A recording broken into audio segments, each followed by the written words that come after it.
You know the name. You know that striped sweater, the beat-up fedora, and of course, the bladed glove. You know the demon who stalks your nightmares, the monster who turns the one place you should be safe, your own mind, into his personal hunting ground, Freddy Krueger. But what if I told you the wisecracking dream demon is just a shadow of the man he used to be? You think you know the monster that haunts your sleep, but he's got nothing on the man who came before the flames. The truth is so much more twisted than what you saw on screen.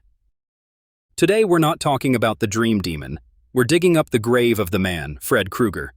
We're about to uncover 5 facts from his horrifying past that prove, without a doubt, the man was far more terrifying than the monster. So stick around, because after this, you'll realize the real nightmare on Elm Street started long before anyone ever fell asleep. The Springwood Slasher. Let's rewind. Way back before the fire, before the dream world, and before any deals with demons. Let's talk about a man named Fred Krueger. To the people of Springwood, Ohio, he wasn't some phantom. He was a flesh-and-blood monster hiding in plain sight. Long before he haunted a single dream, Krueger was a prolific child murderer, known by a name that still sends chills down your spine, the Springwood Slasher. He was the local boogeyman made real, the absolute worst nightmare for any parent in that quiet little town. His workshop was a derelict boiler room, a place he turned into his own personal hell on Earth. This wasn't some supernatural lair yet, it was just a filthy, grimy slaughterhouse for a human monster. It was here he brought at least 20 of the neighborhood kids, one by one, to satisfy his own sick impulses. Let that sink in. This isn't a demon getting revenge on teenagers. This is a man, driven by his own twisted sickness, preying on the most vulnerable people in his community. The horror was real, the victims were real, and the fear in Springwood wasn't about falling asleep. It was about the man who walked among them during the day. And the worst part? They caught him. The police actually did their job, and the Springwood Slasher was arrested. The parents on Elm Street breathed a sigh of relief, thinking the nightmare was finally over. It wasn't. Because of a legal technicality, something as maddeningly simple as a signature in the wrong place on a search warrant, Fred Krueger walked free. The system failed, and a confessed killer was back on the street. It was that failure that pushed the parents to take justice into their own hands, the act of vigilante justice that, ironically, would make him immortal.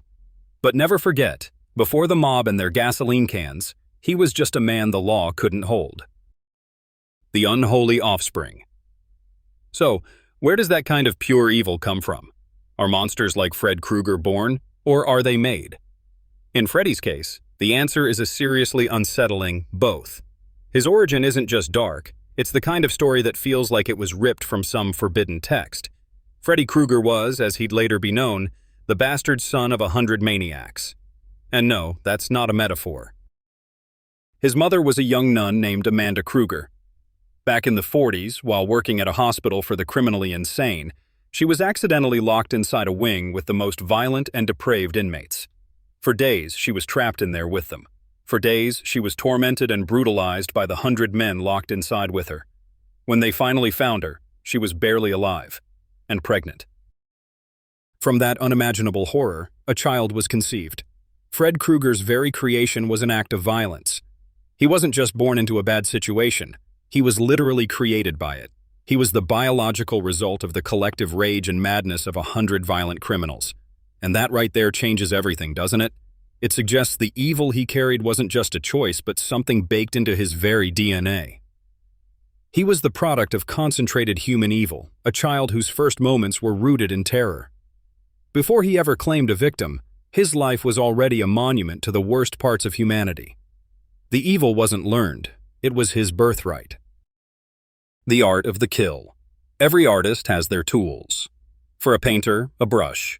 For a sculptor, a chisel. For Fred Krueger, the human serial killer, it was a glove. Just a simple leather work glove, but he fitted it with soldered metal plates and 4 razor-sharp steak knives that curved off the fingertips.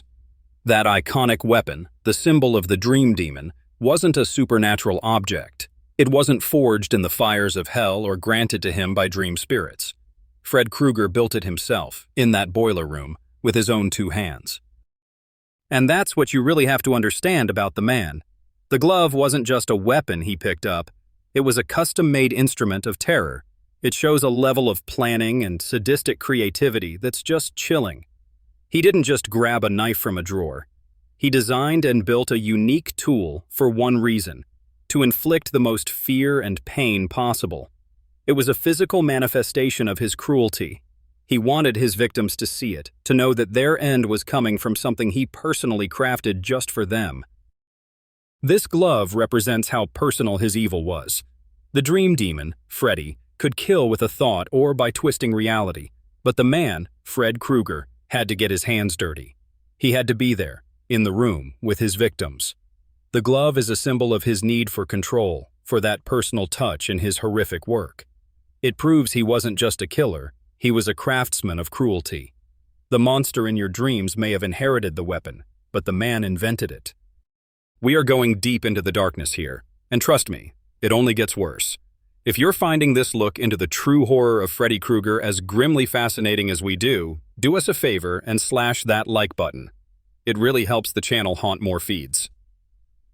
Now, let's get back to the nightmare. The psychology of terror. Freddy Krueger's deadliest weapon, in life and in death, was never the blades on his hand. It was his genius for psychological torment. Specifically, he was a master of making his victims feel completely alone. As a dream demon, this is his signature move. He attacks kids in their sleep, and when they wake up screaming about a burned man, the adults, parents, police, teachers, don't believe them. They chalk it up to nightmares or teenage drama. This disbelief is his second attack, isolating the victims until they are completely and utterly alone with their monster. But here's the chilling part. He mastered this long before he died. As the Springwood slasher, Krueger was a phantom living in a normal neighborhood. He took advantage of that suburban illusion of safety. He was the exact monster parents told their kids didn't exist, even while he was out there proving them wrong. He counted on no one suspecting their quiet neighbor, the guy who worked on the boiler. He lived in that gap between what people wanted to believe and the horrifying reality. When he became a dream demon, he just took that strategy to a supernatural level. He understood that real terror isn't just about the threat of being killed. It's the agony of knowing you're the only one who sees it coming. He turned the very people his victims should have run to for help into his unwitting accomplices. He made his targets prisoners in their own minds, ensuring their screams would fall on deaf ears. He didn't just kill them, he gaslit them to death, making sure their last moments were spent in terrifying, helpless isolation. That's not a monster's power. That's the calculated cruelty of a human being. The eternal nightmare.